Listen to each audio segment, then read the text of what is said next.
বাঁধ নির্মাণের পরেও ভাঙন থেকে রেহাই মিলছে না বরগুনাবাসীর। জেলার খরস্রোতা ৪ নদীর পাড়ে অন্তত ২৫টি স্থানে দেখা দিয়েছে ভাঙন। বিষখালী নদীর ভাঙনে ঝুঁকিতে পড়েছে বামনা বরগুনা সড়ক। পানি উন্নয়ন বোর্ড বলছে বরাদ্দ সংকটে টেকসই বেড়িবাঁধ নির্মাণ করা যাচ্ছে না। ভাঙন রোধে কার্যকর পদক্ষেপ নিতে মন্ত্রণালয়ে প্রস্তাব পাঠানো হয়েছে। বরগুনার মাঝ দিয়ে বয়ে যাচ্ছে পায়রা ও বিষখালী নদী।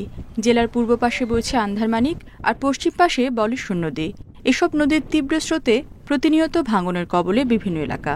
জেলা সদরের সাথে বেতাগী উপজেলার সংযোগ সড়কটি গত ৬ বছরে ভেঙেছে বেশ কয়েকবার। স্থানীয়দের অভিযোগ, পানি উন্নয়ন বোর্ড বালির বস্তা ফেলে প্রতি বছর ভাঙন রোধের চেষ্টা করে। এতে ভাঙন বন্ধ না হয় রাষ্ট্রের কোটি কোটি টাকার অপচয় হচ্ছে। প্রতি বছর শুনি ২.৫ কোটি ৩ কোটি টাকার বাজেট হয়, তারপরও ভাঙে। ৫ বছর না ফেলাই একবারে যদি ফেলাইতো তাহলে জনগণেরও স্বার্থ হইতো এবং দেশেরও উন্নত হইতো। জেলার ৪ নদীপাড়ের অন্তত ২৫টি স্থানে বর্তমানে ভাঙন শুরু হয়েছে। নদীগর্ভে সর্বস্ব হারিয়ে প্রতিদিন ভূমিহীন হচ্ছেন শত শত পরিবার। বিলীন হচ্ছে হাজার হাজার একর ফসলি জমি। ১১৪ কাঠা জমি আমার ছিল, এই জমিটা সব নদীতে চলে গেছে।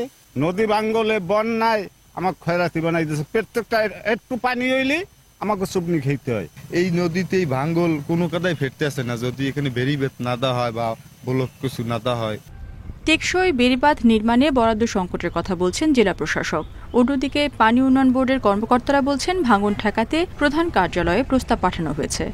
ভাঙন রোধে পানি উন্নয়ন বোর্ড কাজও করছে, কিন্তু বাজেটের অপ্রতুলতার কারণে আসলে যে পরিমাণ ভাঙন হচ্ছে সেই পরিমাণ ভাঙনটাকে আমরা ভাঙন প্রতিরোধে সেভাবে কাজ করতে পারছি না। তা আমরা ভাঙন কবলিত এলাকাসমূহ কিছু কাজ করতেছি এবং আরও নতুন করে কিছু কাজ নেয়ার জন্য প্রকল্প সাবমিট করেছি।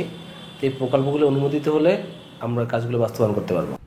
বঙ্গোপসাগর সংলগ্ন এই জেলায় বন্যা নিয়ন্ত্রণ বেড়িবাঁধ রয়েছে 850 কিলোমিটার। প্রতি বছর ঘূর্ণিঝড়ের সময় ঝুঁকিতে থাকে ভাঙন কবলিত অঞ্চলের লাখো মানুষ। Independent news.